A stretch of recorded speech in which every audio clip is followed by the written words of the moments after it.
A couple of school stories, and I think this will, you know, folk watching at home will have a lot of opinions about this. The first is a school, and you know, it's not a normal school we're talking about here. First of all, it's called Honey Hill Pupil Referral Unit in Peterborough, and basically it has 200 pupils there who can't fit into the mainstream system. And the idea is they turn up and a lot of them have cigarettes and they're told, you've got to hand in your cigarettes, but the deal is we'll give them back to you at break time and lunch time, and you can have the smoke if you want, if your parents consent to this. Now, I'm going to link this to a second story, which was in many of the papers yesterday and again today. A school in Derbyshire where the children, to go to the loo, have to wear this terrible sign says, I am going to the toilet. Right, so we're talking about authority in schools. What have you got to say? Well, I think this is shocking, actually. You know, you read the headline, school where pupils aged 14 get breaks to have a smoke, your heckles are up, you're thinking, gosh, it's illegal, why? And then it transpires it's a special school for children with special educational needs, etc, etc.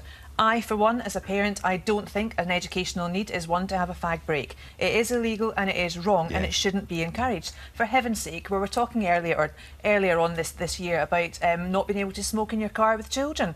These are children we're talking about. The head teacher defended this decision, saying that the smoking move, the unit's approach has to be very different in order to help these students get an education. Because these are troublesome. These are probably troubled children that wouldn't be going to school probably if they couldn't take the fags. So you've got to give them some sort of incentive. No, you don't need to give them cigarettes, for heaven's sake, and an extra added addiction that could form later in later life to other addictions that would be far more depraved and affect society in far bigger ways. Gordon, what do you think? Well, I think discipline's really important in schools, but at the same time, it's the only way you can engage with these kids. Then I'm quite sympathetic to the head teacher in a way. We're going to disagree all day today, right? I'm with Gordon in this because I just don't think this is as simple as it's being made out. I was outraged when I saw the headline, but then when I read the reasons and the theory behind it, I'm not saying it's good, but is it better than them not being in school at all? You can't start just with a cigarette. But how do you integrate them into society? How do you integrate them into the mainstream?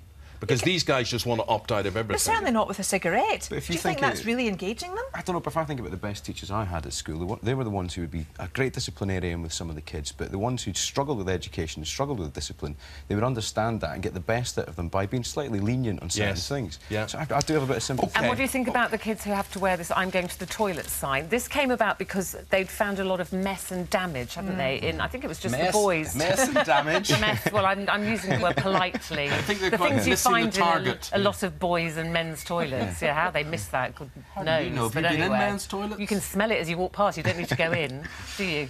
Well, listen, boys' toilets are a swamp, aren't they? But the idea, tell us the idea behind the sign first, before people make their judgments. Well, my understanding of it is that was it not meant to be a security reason as well? This is why kids are wandering around the school. Oh, for goodness sake! To me, I mean, it's absolute lunacy. It's a billboard. Yeah, it's ridiculous. A sandwich board is ridiculous. I'm quite uncomfortable with this story. Is also the parents talking about teachers being sacked on Facebook. I don't really think that's the right forum for that kind of thing. I think it's madness and the teacher shouldn't have done it, but I think you should be disciplined for it, not sacked for something like that.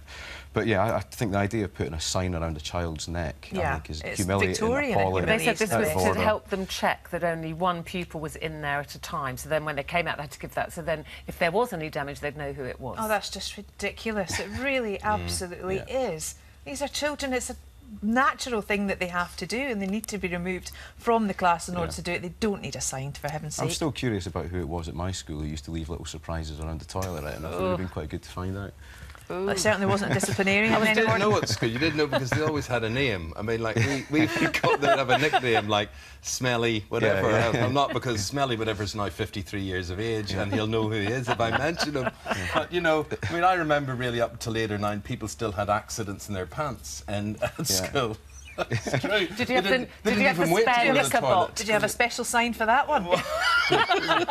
Billy Connolly called them the jobby tweakers. Stop it! It's not a swear word. Let's go to Jeff, see if he had a nickname at school.